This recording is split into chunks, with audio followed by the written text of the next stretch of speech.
up arrive in the canyon. That's where I long to be with my three good companions. Just my rifle, pony and me. Microciné, bonjour, bonsoir, ça va dépendre comme d'habitude de l'heure à laquelle vous allez découvrir cette nouvelle émission. Alors aujourd'hui on va parler de cinéma, c'est tout à fait logique, mais d'un aspect du cinéma qui me concernant, c'est pas que je suis pas sensible, mais effectivement c'est un aspect où j'ai pas forcément pris le temps. Et donc je suis très content parce qu'aujourd'hui, pour plusieurs raisons. D'abord parce que on va parler de quelque chose que je ne maîtrisais absolument pas, qui est le cinéma. Enfin, le titre du livre, c'est le cinéma virtuel, mais il y a autre chose aussi, ça on va en parler, parce que ça parle c'est un livre et c'est important aussi de parler de ça, et parce que aussi, je le dis de manière assez grossière, mais vous allez comprendre, c'est un universitaire et c'est très important. En tout cas sur la chaîne, c'est une place importante pour moi, un ancien critique de cinéma, de mettre aussi en avant des universitaires parce que on a tendance parfois à ne pas trop les solliciter alors qu'il y a vraiment de très très belles choses, peut-être même les choses les plus pertinentes qui viennent de l'université en matière d'analyse cinématographique. Et puis parce que la personne qui est à côté de moi et qui m'écoute depuis quelques secondes est venue vers moi, est venue vers cette chaîne, et ça c'est vraiment quelque chose que j'aime beaucoup parce que voilà, il a senti que c'était possible. Donc je me tais. L'auteur, c'est Jean-Baptiste Massuet. Le livre, vous le voyez, c'est celui-ci. Le cinéma virtuel, c'est édité chez Georges Éditeur, édition, dans la collection Emprise de vue. Et toutes les informations dans le descriptif de la vidéo, vous cliquez et vous le procurez. Voilà, je m'arrête. Je vous pose la première question godardienne. Comment allez-vous? Comment ça va? Alors déjà, bonjour ou bonsoir, c'est pas trop. Vous êtes le premier à faire ça, c'est très bien. Eh bien écoutez, comme la fin de l'année universitaire approche, ça va, même si on a hâte que ça se termine vraiment, puisque là c'est c'est la dernière ligne droite et on est un peu le nez dans le guidon, mais à part ça, ça va sans doute aller très bien dans les jours qui viennent. Bah, j'imagine. Je vais quand même vous présenter en détail, c'est important. Vous êtes maître de conférence en études cinématographiques à l'université Rennes 2. D'ailleurs, on en parle hors caméra. On salue En attendant Godard et Le cinéma est mort. Vos recherches portent notamment sur les relations diverses entre cinéma en prise de vue réelle et cinéma d'animation, des origines du dessin animé aux nouvelles technologies numériques, que vous abordez sous l'angle de l'histoire, des techniques, de l'épistémologie et des confluences avec d'autres médias graphiques comme la bande dessinée, les jeux vidéo. Vous êtes l'auteur de l'ouvrage Le dessin animé au pays du film, Rennes, presse universitaire de Rennes en 2017, et vous avez co-dirigé les ouvrages Point de vue et Point d'écoute au cinéma, approche technique, Rennes, presse université de Rennes en 2017, et La capture de mouvement ou le modelage de l'invisible à Rennes, presse universitaire de Rennes en 2014. Et aujourd'hui, vous venez avec le cinéma virtuel. Alors, première question, très très simple. Je connais un peu la réponse, mais est-ce que ce projet littéraire vient à la base d'un travail universitaire d'abord, et ensuite il est devenu un livre qui est accessible un peu partout? Alors, ça dépend de ce qu'on entend par travail universitaire, c'est-à-dire que ce n'est pas une publication de thèse, par exemple. C'est vraiment un ouvrage original qui provient de réflexions que j'ai en effet menées dans un cadre universitaire, beaucoup d'articles et de communications qui ont en particulier été écrites pendant que je faisais ma thèse de doctorat, dont l'ouvrage que vous avez évoqué avant, le dessin animé au pays du film, était justement la publication à l'origine. Donc en fait, c'était deux recherches que je menais un petit peu en parallèle, une, on va dire, officielle, qui était liée donc à mon doctorat, et puis une autre plus officieuse, mais qui m'intéressait tout autant, qui était consacrée plutôt aux nouvelles technologies et donc au cinéma réalisé à l'aide de techniques comme la performance capture, sur lesquelles on va forcément revenir aujourd'hui. Et voilà, ça a donné naissance à plusieurs communications, plusieurs textes publiés dans des revues, etc. Ça a donné naissance également à un ouvrage collectif que vous avez cité, sur la capture de mouvement, dans lequel on sollicitait pas mal d'auteurs qui ont pu être intéressés ou intrigués par cette question. Et donc, l'idée, c'était, à un moment donné de ma jeune carrière universitaire, de faire un peu le point sur ces réflexions que j'avais menées un peu de manière éparse dans différents lieux, pour donner une forme aboutie un peu à cela. Ce qui m'a amené donc à l'écriture de l'ouvrage qui, à la fois, reprend des choses que j'avais pu écrire à droite à gauche, mais qui les retravaille et surtout qui les met à jour à la lumière de mes récentes réflexions et surtout de l'état du cinéma à effets spéciaux contemporains. Voilà. Et ben, voilà, c'est là où je veux en venir, c'est que je pense, normalement, lorsqu'on écrit, on écrit un livre axé autour d'une thématique cinématographique, pour le coup, donc ça ce qui nous réunit, c'est parce que, on le dit pas forcément, mais c'est parce que peut-être il y a un manque, ou alors ça n'est pas dit vraiment comme vous l'auriez souhaité. Est-ce que, pour le coup, cet aspect-là du cinéma, il y avait aussi peut-être un manque, et c'est pour ça que vous avez travaillé là-dessus? Il me semble, oui, qu'il y avait un manque. Alors, il y a beaucoup de choses qui ont été écrites sur le sujet. La preuve, hein, l'ouvrage repose aussi sur une bibliographie qui n'est pas du tout exhaustive, hein, mais qui donne quand même un aperçu assez général des choses qui ont pu être écrites sur le sujet.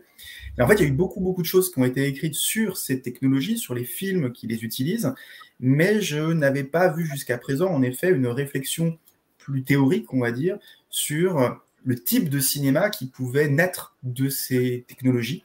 Parce que c'est bien beau de dire que les technologies elles existent, si on ne sait pas exactement à quoi elles peuvent servir, il manque effectivement quelque chose pour comprendre les tenants et aboutissants de ces procédés techniques qu'on est en train d'inaugurer ou d'inventer dans le contexte du numérique que l'on connaît aujourd'hui. Donc ce manque, en effet, hein, il me semble qu'il était un peu présent, mais sinon je n'aurais pas écrit l'ouvrage, en effet. Il y a eu des choses qui ont été publiées, d'ailleurs, pendant que j'écrivais l'ouvrage, qui m'ont un peu inquiété, d'ailleurs. Il y a notamment eu un ouvrage, je ne sais pas si vous l'aviez reçu, Rémi Grelot, qui avait publié un ouvrage sur Robert Zemeckis. Non, du tout. Dans lequel il y avait toute une partie qui était consacrée à la performance capture, et donc au film réalisé de cette manière hein, par Robert Zemeckis. Et en réalité, en lisant l'ouvrage, ça m'a quand même rassuré. Je me suis rendu compte que Rémi Grelot n'était pas du tout sur le terrain que j'explorais, qui est, il faut bien le dire, un terrain beaucoup plus théorique qui s'attache vraiment à des questions sur l'identité même du cinéma, sur la définition qu'on peut avoir du cinéma.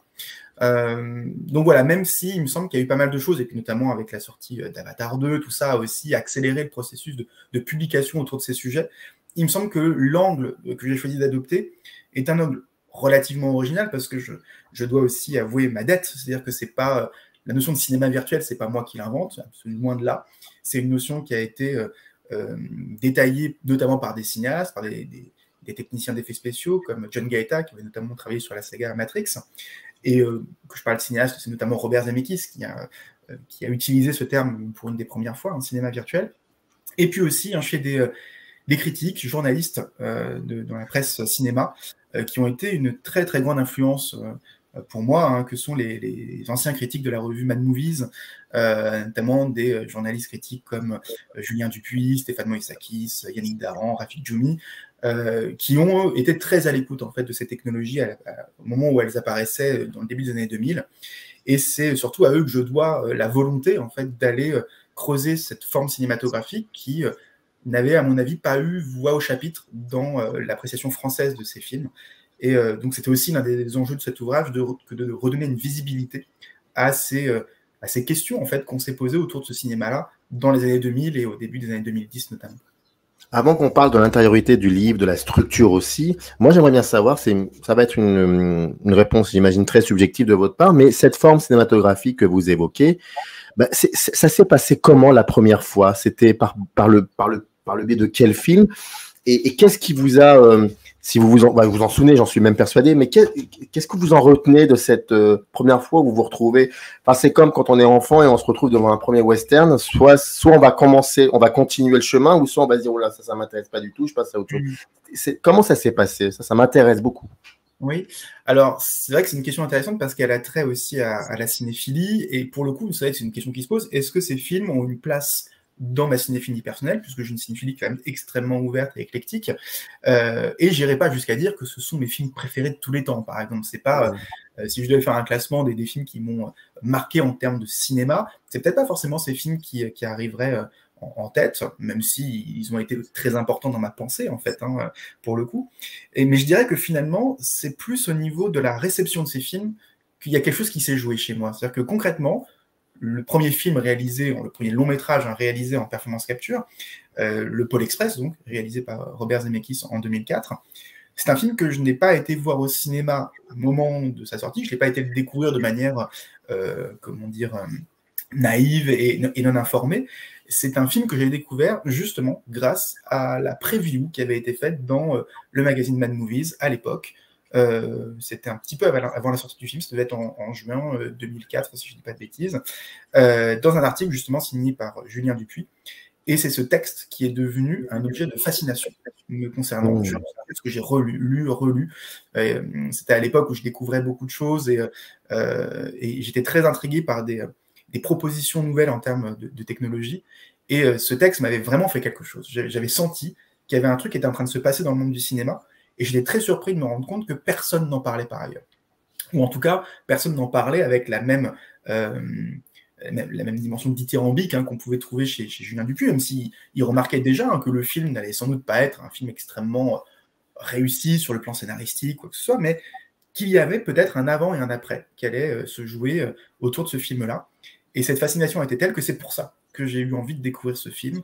Et ce que j'ai découvert, en l'occurrence, m'a amené à me dire qu'effectivement, il y avait un moment important dans l'histoire du cinéma qui se jouait ici, parce que j'y voyais une forme d'impasse. Une impasse à la fois esthétique, mais aussi théorique.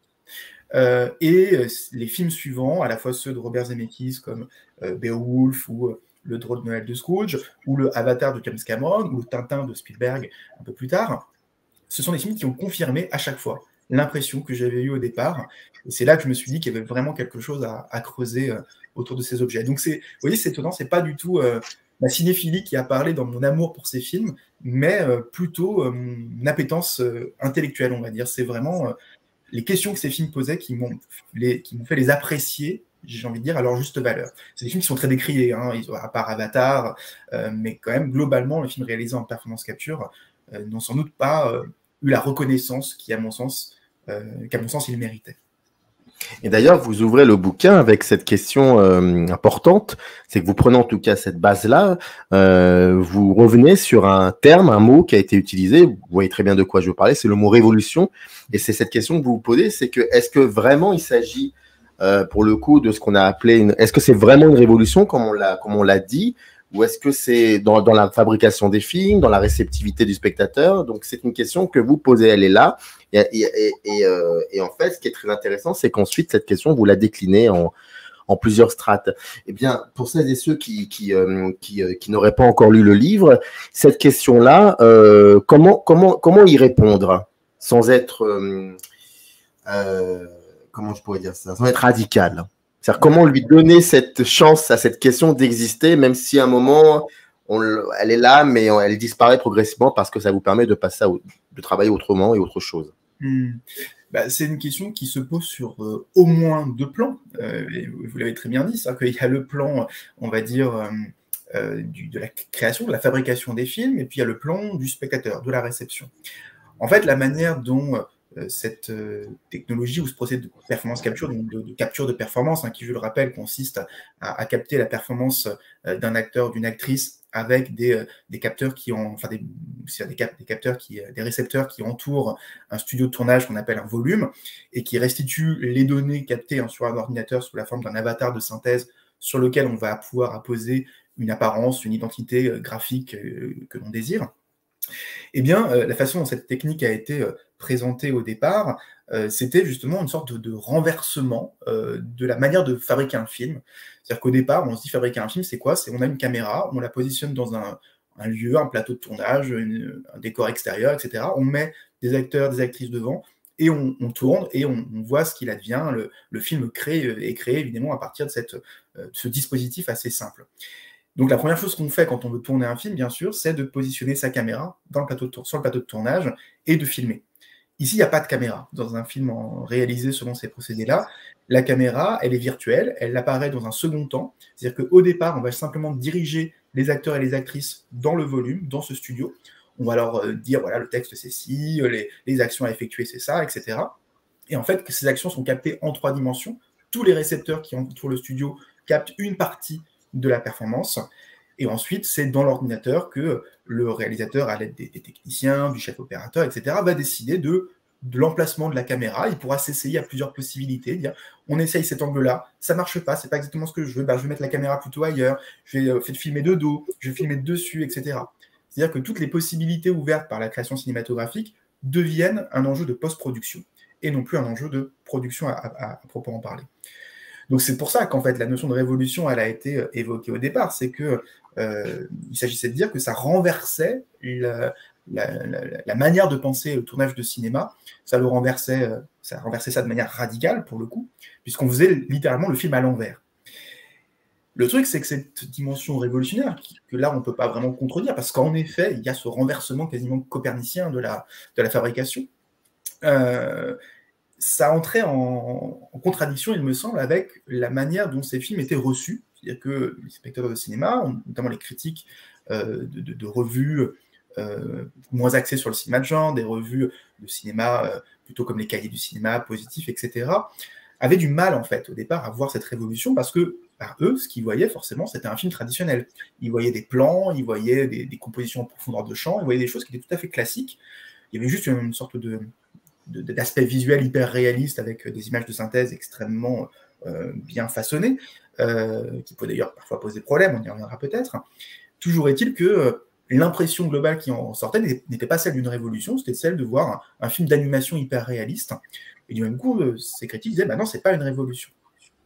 Et il me semblait intéressant justement de faire entrer dans la balance ces deux appréhensions, parce qu'à mon avis, elles sont assez connectées en réalité, à la fois au niveau de la création et au niveau de la position spectatorielle, parce que forcément, le réalisateur, quand il s'essaye à toutes les possibilités, ben, il va finir par en choisir une. Et donc, ce choix qu'il va opérer, c'est celui qu'on va voir dans le film final, qui aura une forme tout à fait traditionnelle. Et donc, c'est une espèce de paradoxe entre une technique qui effectivement produit une image sans point de vue, une image à 3 dimensions dans laquelle on peut naviguer de manière libre, et la forme médiatique que ces images vont prendre par la suite, c'est-à-dire une image à 2 dimensions diffusée sur un écran. C'est ce paradoxe-là, moi, qui me paraissait intéressant de creuser. Voilà, c'est pour ça que la question, je la pose, révolution ou non, mais en réalité, je m'en dégage assez vite pour dire, bah, une fois qu'on a posé le problème, bah, peut-être que la réponse, elle n'est pas simplement oui-non, et qu'il faut faire un pas de côté pour pouvoir voir ce que cette question a d'intéressant en réalité. Ce qu'elle répond. Et comment vous avez fait donc à ce moment-là pour vous en éloigner de cette question? Donc, comment vous avez structuré ce livre? Quels ont été les moyens pour pouvoir approcher cette forme cinématographique tout en étant toujours dans la résonance avec la société dans laquelle on vit, donc en essayant de comprendre en quoi cette forme peut devenir un langage, que des cinéastes l'utilisent parce qu'ils y trouvent quelque chose. Ça leur permet peut-être de développer ce langage cinématographique. Comment vous avez donc travaillé la structure du livre? Bah, le livre, il est divisé en 3 grandes parties. La première qui consistait à montrer un peu ce que je viens d'expliquer, en quoi la performance capture en elle-même, comme procédé technique, paraissait en fait un petit peu faire écran à la révolution qu'il pouvait y avoir à l'arrière-plan, c'est-à-dire toute l'appréhension spectatorielle de ces films à l'esthétique un peu particulière, un peu étrange, qui pouvait parfois déranger, qui pouvait parfois rejeter le spectateur hors du film parce que ces figures, elles ressemblent à des êtres humains, mais en réalité, elles n'en sont pas vraiment. Et du même coup, ça crée ce phénomène de la vallée dérangeante qui fait qu'on n'arrive pas à s'identifier en fait à ces figures. Et du même coup, le rejet que ça produit fait que les journalistes, critiques ou spectateurs se refusent à y voir une révolution parce qu'ils disent non, au contraire, c'est plutôt une forme de régression visuelle, il y a un truc qui n'est pas normal là-dedans, donc c'est pas du tout agréable, voire même intéressant en fait comme parti pris. Donc c'est plutôt ça qui est traité dans la première partie, les discours qui ont entouré la performance capture à ses débuts. La deuxième partie, elle est plutôt consacrée à la vision inverse, c'est-à-dire en quoi, au contraire, la forme cinématographique en elle-même va faire obstacle à la performance capture, puisque finalement, cette forme cinématographique que j'ai décrite, avec cette idée d'un écran à 2 dimensions, où on ne peut pas naviguer dans l'image, etc., elle contrevient en fait à la logique même de la performance capture qui capte en volume donc la prestation des acteurs et des actrices. Donc le paradoxe comme ça est relevé dans ces 2 grandes premières parties.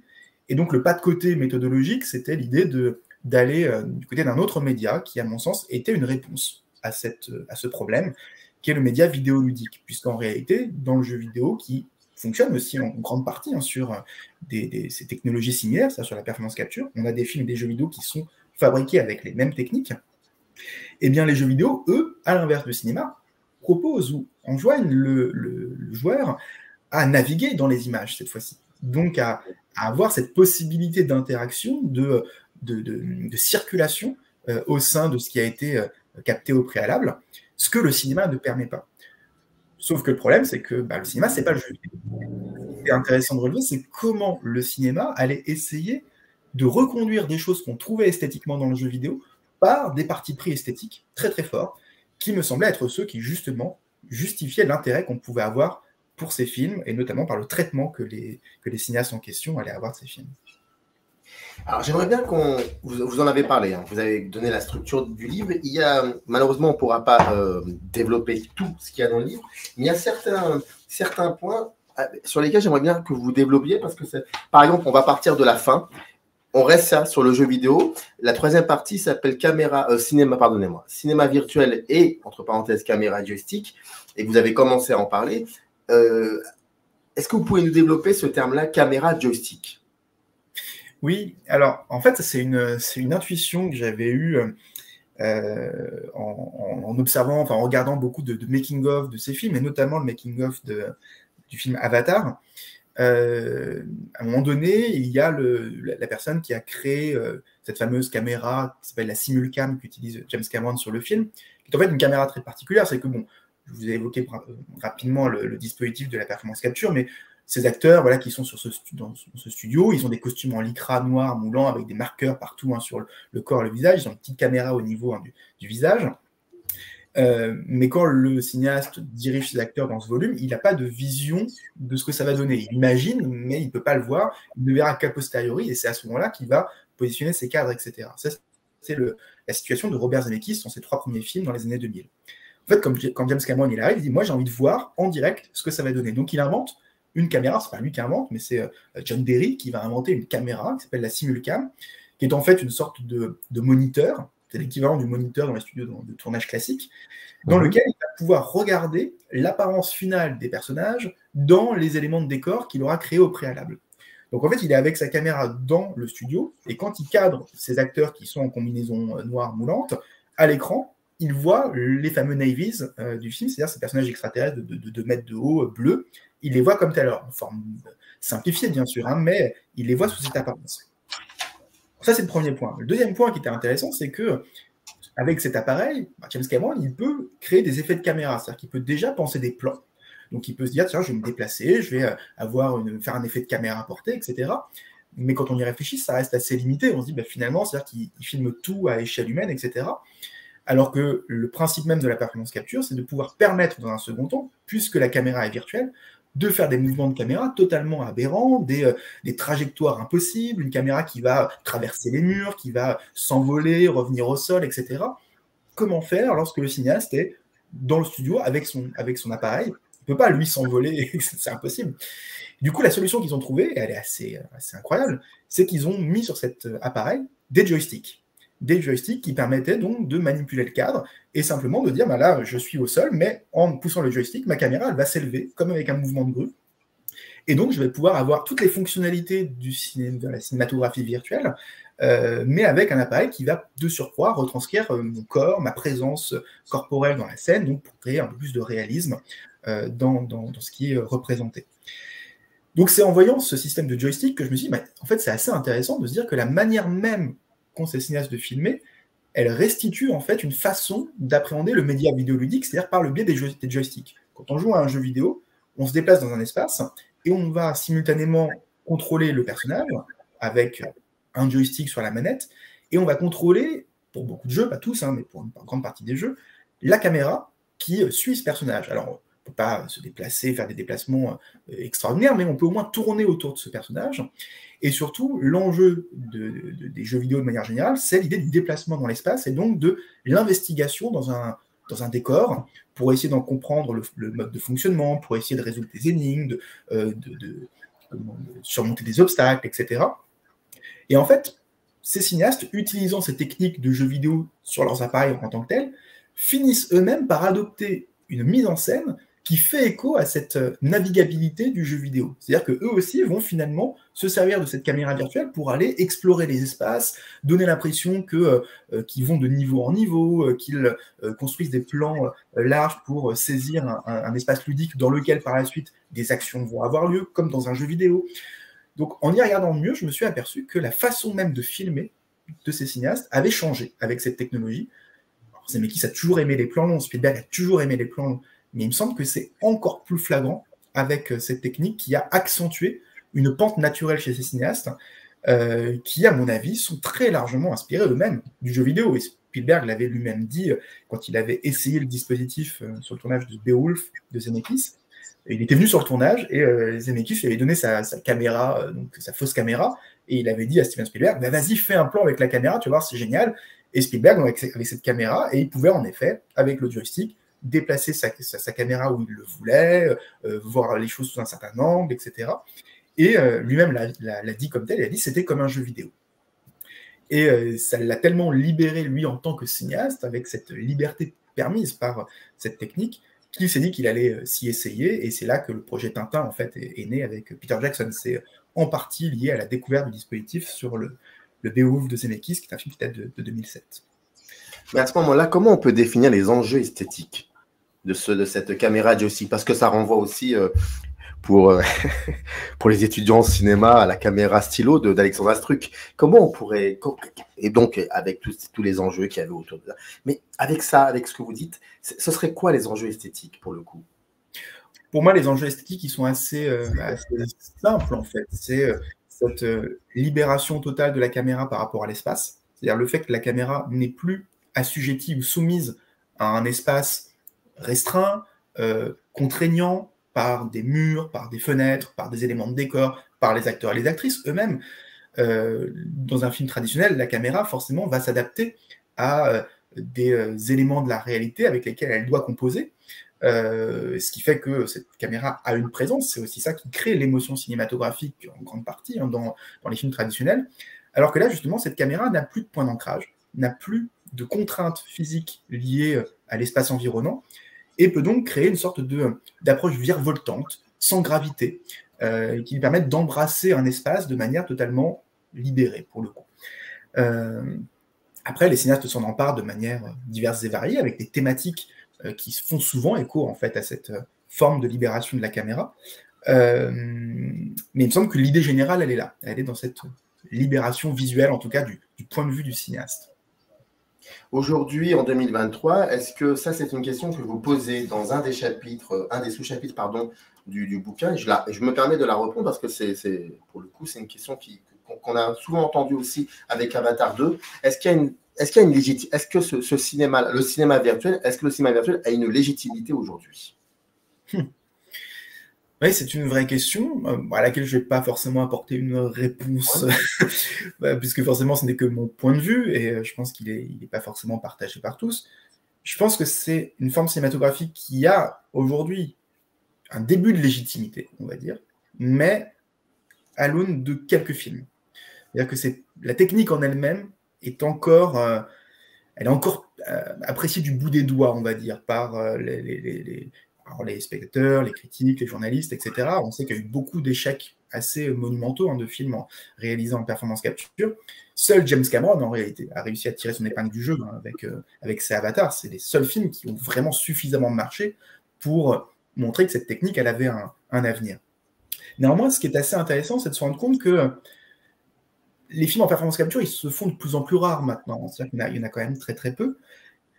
Mais en revanche, les techniques que la performance capture va mettre un peu en avant, c'est-à-dire les techniques plutôt générales de cinématographie virtuelle, c'est-à-dire d'enregistrement à 3 dimensions d'une séquence, infusent en réalité le cinéma spectaculaire. C'est-à-dire qu'il y a énormément de films qui font usage de la performance capture, mais à des fins plutôt d'effets spéciaux, pas comme un parti pris de mise en scène à proprement parler.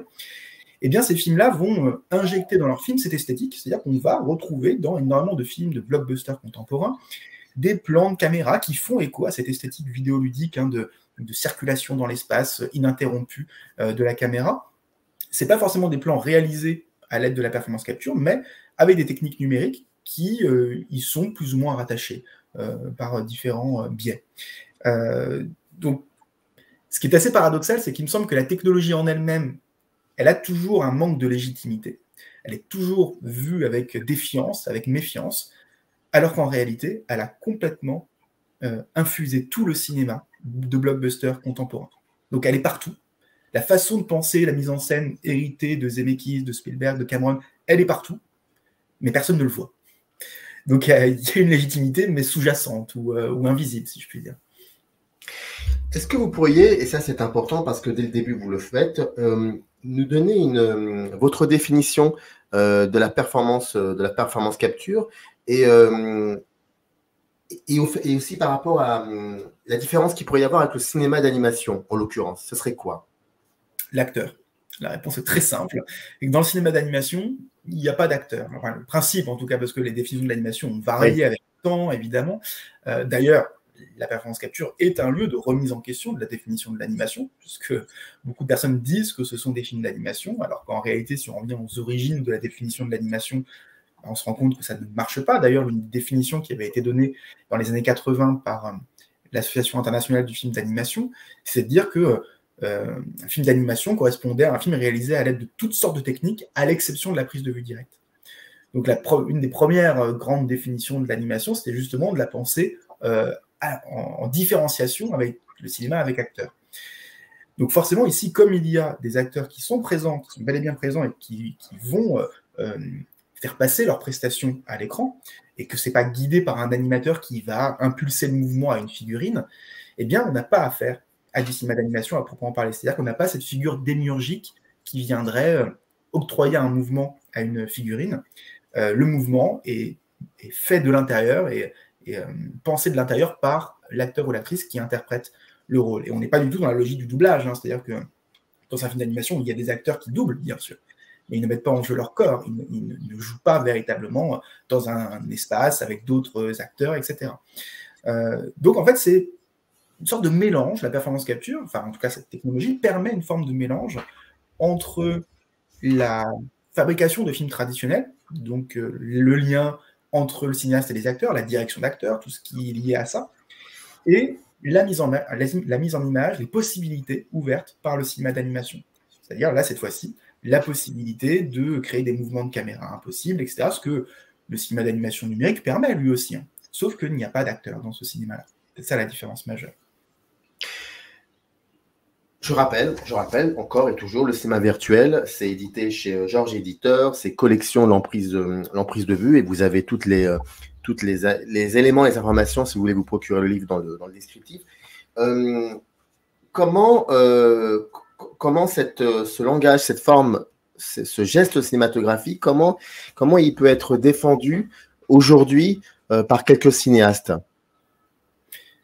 Vous voulez dire le fait qu'il y ait peu de cinéastes qui s'en soient. Exactement. Oui, là aussi, c'est une question qui est assez intéressante. Et c'est paradoxal, parce qu'en plus de cela, et en même temps, ça fonctionne très très bien. Avatar 2, par exemple, c'est plus qu'un record, je veux dire. Donc, comment ça se défend finalement? Ça, à mon avis, ça se défend en grande partie par la stature des cinéastes qui s'en emparent. C'est-à-dire que, évidemment, un James Cameron, qui est quand même à l'origine de certains des plus gros succès de l'histoire du cinéma, un Spielberg, qui lui aussi est à l'origine de certains des plus gros succès de l'histoire du cinéma, dans une moindre mesure, un Zemeckis, qui a peut-être pas eu les mêmes succès, mais qui a quand même une carrière cinématographique extrêmement importante derrière lui. Et tout le monde connaît les films de Zemeckis, en réalité. En fait, c'est simplement le fait que ces cinéastes ont une visibilité telle que le fait qu'il s'empare de ces techniques intrigue forcément. On se dit, si ce cinéaste-là s'en empare, c'est qu'il y voit quelque chose. C'est qu'il y a quelque chose dans cette technologie qui va lui servir, qui va être intéressante pour lui. Et comme ce sont des grands faiseurs d'images, on se dit que la justification de l'utilisation de cette technique, elle est liée justement aux possibilités d'image que ça va produire. Donc, j'aurais même tendance à penser que si ce n'est pas ces cinéastes qui s'étaient emparés de ces technologies, peut-être que cette légitimité recherchée, elle aurait été plus longue à obtenir. D'ailleurs, certains cinéastes moins connus s'en sont emparés.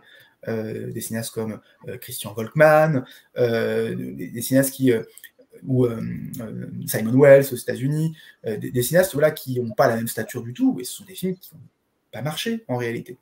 C'est-à-dire que si ces films, les quelques films qu'on a évoqués jusqu'à présent ont fonctionné, c'est aussi parce qu'il y avait ces cinéastes-là derrière. Et c'est pas n'importe qui, en effet. Ce sont des cinéastes qui se posent des questions de mise en scène, qui ont une croyance profonde dans la possibilité par le cinéma d'opérer comme un langage.